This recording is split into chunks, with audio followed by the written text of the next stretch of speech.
porque a partir daí nós vamos poder identificar quais são as principais dificuldades de uma turma como essa. Não a dificuldade individual, mas a dificuldade da turma como todo. Quando ela se configurar, muitos da turma não conseguiram fazer de primeira um certo passo lá da codificação ou entender adequadamente o método. Com respeito ao método, né, o que nós vimos de um modo geral nas análises que nós fizemos, nos acompanhamentos que nós fizemos com os grupos, é que a compreensão do problema está sendo muito simples, está sendo simplificada, precisa ser enriquecida, mais detalhada, né, de modo geral.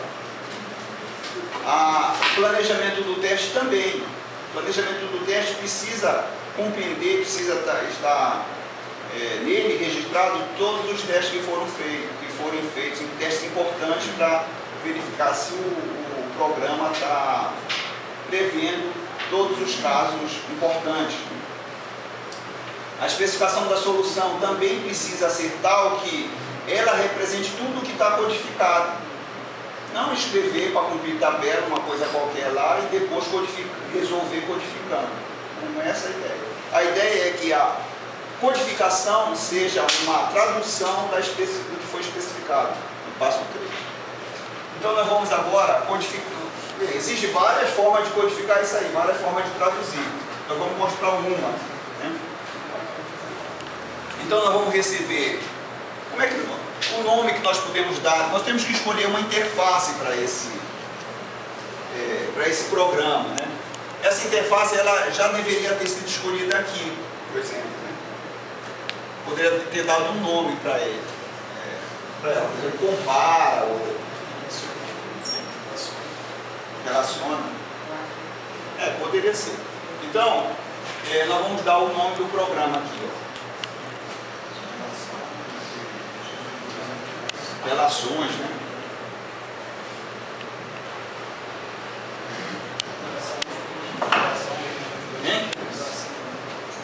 Chamar assim, relações. Aí recebe 3 números aqui. Por exemplo, posso colocar, são 3 parâmetros aqui, né?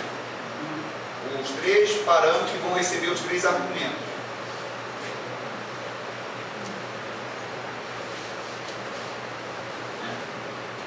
E aqui eu vou agora descrever. Isso aqui é a interface, chamada interface da função. É o nome dela e os parâmetros.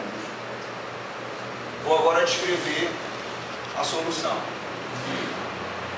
Então eu preciso fazer uma avaliação desse tipo. Posso colocar do jeito que está ali, ó, muito parecido com aquilo ali. Ó. Mas para mim tem que ser repetido meio o sinal igual 2 vezes ali, não é problema depois da função. Não. Como é que é o E aqui? 2 S comerciais.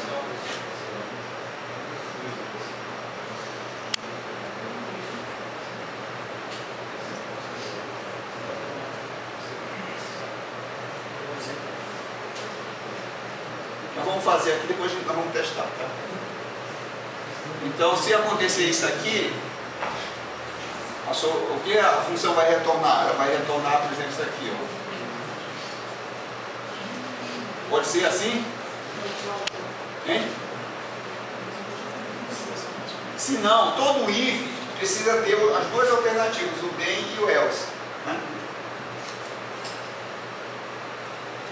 Se não, aí nós vamos ver uma outra alternativa, por exemplo, essa aqui, essa outra alternativa aqui. Está sendo especificado. Então é um outro teste aqui, ó. Como é que é o diferente? Como é que eu represento o diferente aqui? Uma barra assim?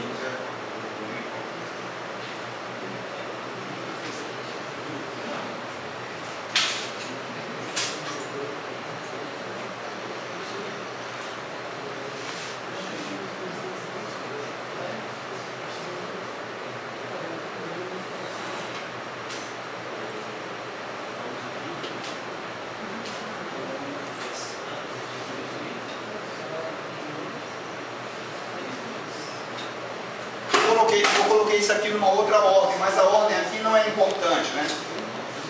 Só é importante em alguns casos. exemplo, olha só.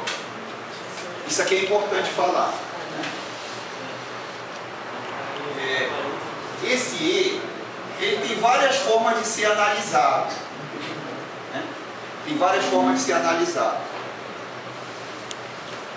Lembrem que nós dissemos assim, o E só é verdadeiro quando todos os operandos forem verdadeiros, certo? Se eu já descobri que o primeiro operando ali é falso, não preciso nem avaliar o segundo, né? O resultado já pode ser sacramentado. Então, existem alguns avaliadores incorporados em linguagem de programação de várias naturezas, de programação funcional, programação imperativa, que quando eles estão avaliando um operador E e descobrem um operando falso, eles já nem cuidam mais do resto, nem avaliam o resto, já emitem um resultado. Com isso se ganha eficiência. Então, se esse problema aqui fosse tal que a probabilidade de N1 e N2 serem diferentes for maior que a probabilidade dos outros serem diferentes, essa forma seria uma forma adequada de colocar os operandos.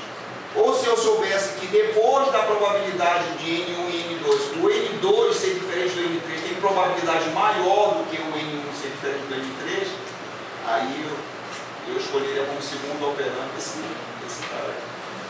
Então, isso, mas é um detalhe, uma sutileza que eu estou só comentando para vocês saberem que existe essa possibilidade aí. Né? Bem, mas na maioria dos problemas que nós resolvemos, não existe nós não conhecemos tanto o domínio do problema que tenhamos a capacidade de saber qual é a probabilidade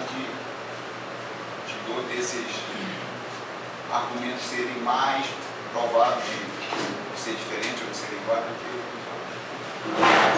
Então, nesse caso, é indiferente colocar os operandos aí na ordem qualquer. Então, se os três forem diferentes, o resultado, bem aqui, né, vai ser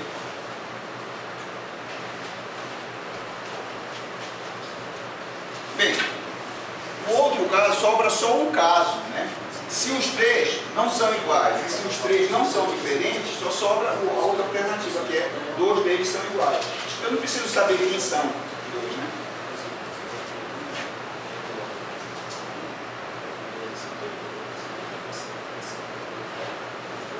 Ok? Agora alguém perguntou aí, levantou no início da aula uma questão assim, se eu quiser dizer quem são os iguais, né? Aí o problema fica um pouco mais complexo. Né? Eu tenho que, então, saber quais são os dois que são iguais. Né? Aí eu terei que fazer mais testes ali para descobrir quem são os dois iguais. Né? Por aqui,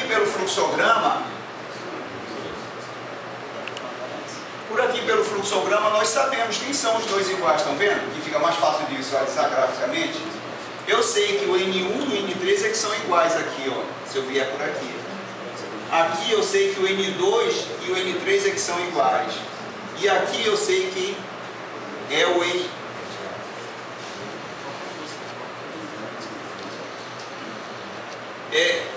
Vai ser o N1 e o N2 que são iguais, né? Porque eles já são iguais aqui, ó. Vindo para cá, já sei que o N1 e o N2 são iguais. Aí os outros eram diferentes, então eu sei que o N1 e o N2 são iguais. Tá vendo? O fluxograma ele permite uma visualização melhor desses detalhes.